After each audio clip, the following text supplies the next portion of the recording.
Good morning, everyone. Virgo Triad here. It is May 7th, 2019. And I have been requested by a loyal subscriber to do a video on tax exemption and the kind of problems you can run into with tax exemption if you use it either before you're approved for it or when you shouldn't actually be using it. I understand that the subscriber is concerned because they're watching videos on other people's channels that claim that if you are a tax protester, you really don't have to pay taxes, and therefore you can claim yourself exempt on your payroll deduction without a problem, or you can claim yourself to be exempt if you go to the store and not have to pay state tax, for example. All of which is very untrue and very dangerous for them to be spreading around. What we're looking at again are these patriot, sovereign citizen type of channels that are spreading around the straw man theory, and along with that, a lot of the tax protester stuff comes out too. What I'm going to do today is I'm going to actually tell you the truth about what can happen or will happen if you do not have the proper exemption status. I'm also going to explain to you how to go about getting the proper exemption status, and I'm going to explain to you how to do that on two different platforms.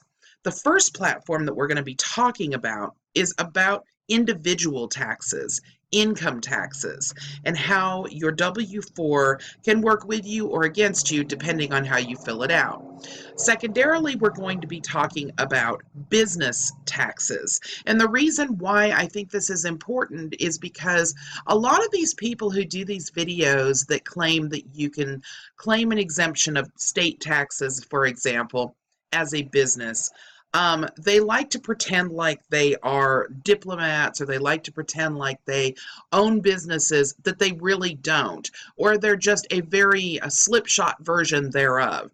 So we're going to be talking about what you really would need to do in order to protect yourself in a situation where you had a business that was a 501c3, for example, a charity, or a tax exempt business, how to get your tax exempt status and how to keep it, because it's very, very easy to lose.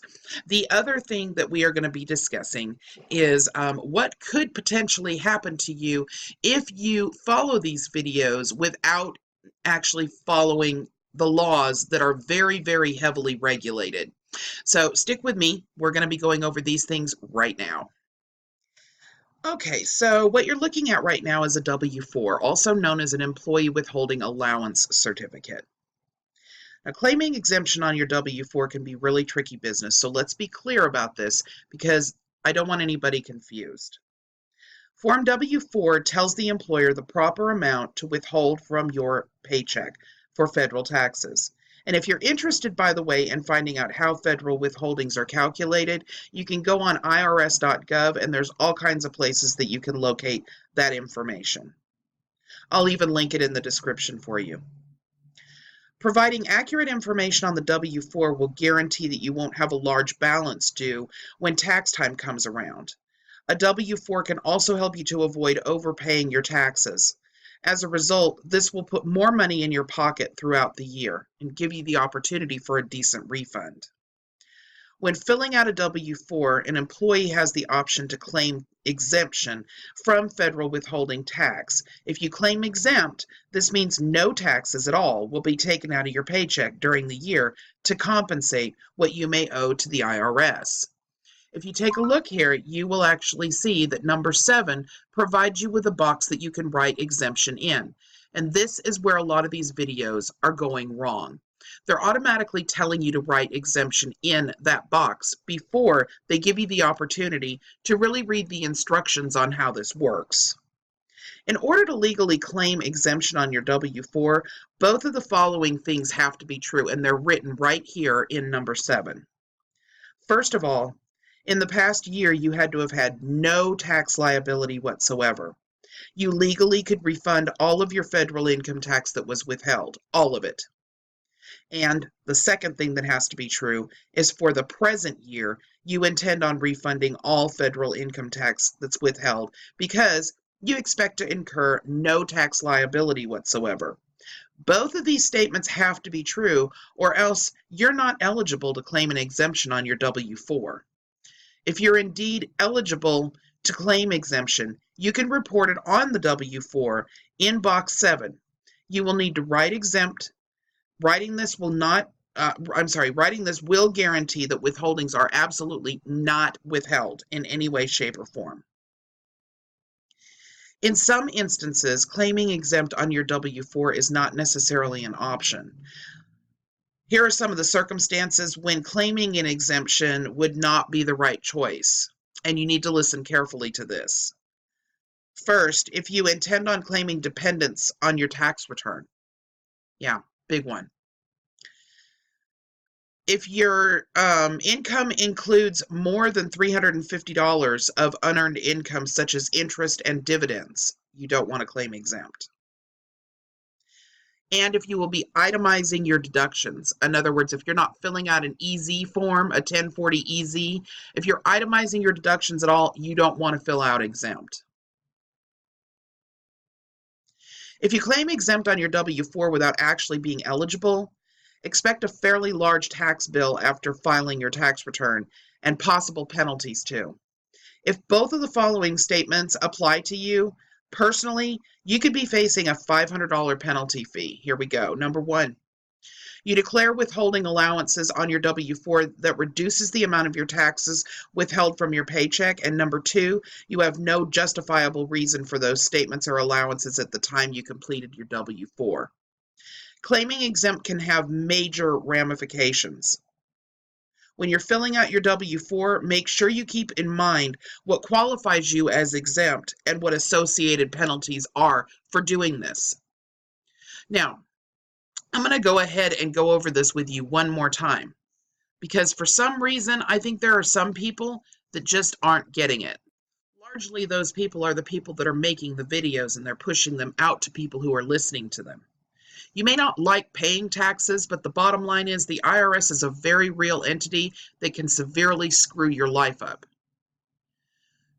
If you claim an exemption or you claim more dependents than what you really have, and you cannot pay your taxes at the end of the year, or worse, you get audited because they don't believe you have 9 dependents, you don't have 9 social security numbers of dependents that are flowing through your tax form under normal circumstances, and you probably didn't have 9 babies at once.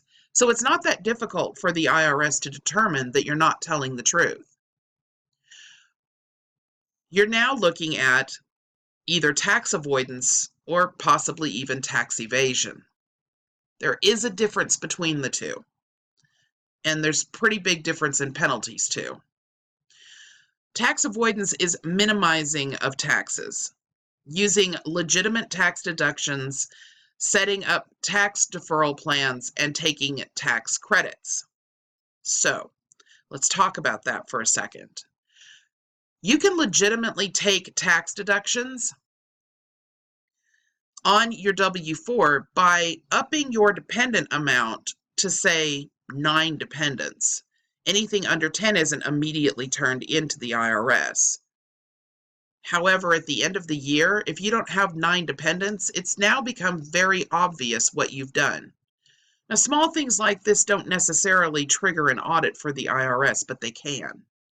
And you can actually be charged with tax avoidance because you were avoiding paying your taxes and you filled out forms fraudulently. You didn't have 9 dependents.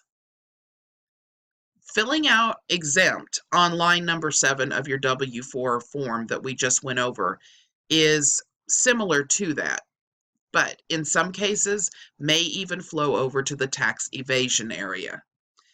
Tax evasion is not paying taxes, not reporting income, reporting more expenses than you can, not paying taxes owed, and understating your tax amount owed. All of those things qualify as tax evasion. Now, a lot of people, what happens to them is they'll overstate their dependents, or they'll claim that they're exempt, when in reality, they're not. And the problem is, at the end of the year, you've got a large tax bill that ultimately you can't pay all at once. Making payment arrangements may save your butt, But in the long run, the IRS could be triggered into an audit, and that could create additional penalties. It's easier for you to just do the right thing to begin with. If you do not qualify for the exemption status because you're not able to say yes to the two statements that I have stated to you needed to be you needed to be sure of before writing exempt in that box, just don't do it. It really isn't worth it. And don't claim more dependents than what you really have, or at least than what you know you can pay for sure at the end of the year. It's probably not a good idea to claim that you have 9 dependents when you really only have 3. Okay, next we're going to go into business taxes. Okay, what you're looking at right now is a Form 1023, Application for Recognition of Exemption, under Section 501c3 of the Internal Revenue Code. A tax-exempt status is not that difficult to get. You can apply for it fairly easily. It's a document that you fill out. There are certain things as a 501c3 legally you need to do. For example, you must have a board of directors. You must have minutes taken. It's much more complicated than most people think in terms of the actual structure of a charity or a 501c3. However, having a 501c3 tax-exempt status is actually one of probably the easiest things to obtain. But it isn't that easy to keep, especially if you don't have all your ducks in a row. What I'm seeing happening with these videos is a lot of these people will go out and they will actually print out some form of card or form, and they will go into Costco and they will purchase $900 worth of stuff, and then they will shove this tax-exempt supposed status in the face of the clerk and expect them to remove all of the state and all of the state taxes and city taxes off of the purchase. What will happen is if that person actually does not look closely at the documentation, or if the documentation happens to be real because this person was crazy enough to do an application for recognition through the IRS for a 501c3 without really having one, the clerk will probably go ahead and remove all of the taxes.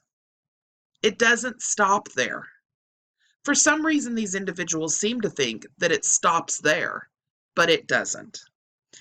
They have to have either a copy or they will take down into their cash register the actual tax ID number that made the claim of tax exemption status. Later on, the county or city comptroller will actually bring up that tax exempt status and add everything up throughout the year. They then actually start adding on to the tax liability if that person actually isn't tax exempt. And if they are tax exempt and the IRS is notified, which they are, because of course the city and the county comptrollers keep track of tax-exempt purchases. The IRS will expect for you to do your taxes as a 501c3. If these things don't occur and they don't occur properly, that's considered tax evasion. Now, you can have a tax evasion issue with the city or your county just as easily as you can have a tax evasion situation with the actual IRS that is federal. These things are not safe. You simply don't mess with the IRS, whether it's local or whether it is the bigger federal chains. You just don't do it. There are people that have done many, many years in federal prison for claiming tax-exempt status and not really having one. There are also people that have done many years in prison for claiming tax-exempt status that they did have and then lost because they were using it improperly. I hope this helps, and I was happy to do it for the person who requested it. If you've got questions with regards to tax exemption, either on the business side or on the personal side, please leave them in the comments and I will get to them as rapidly as possible. Everybody have a wonderful day. Bye-bye.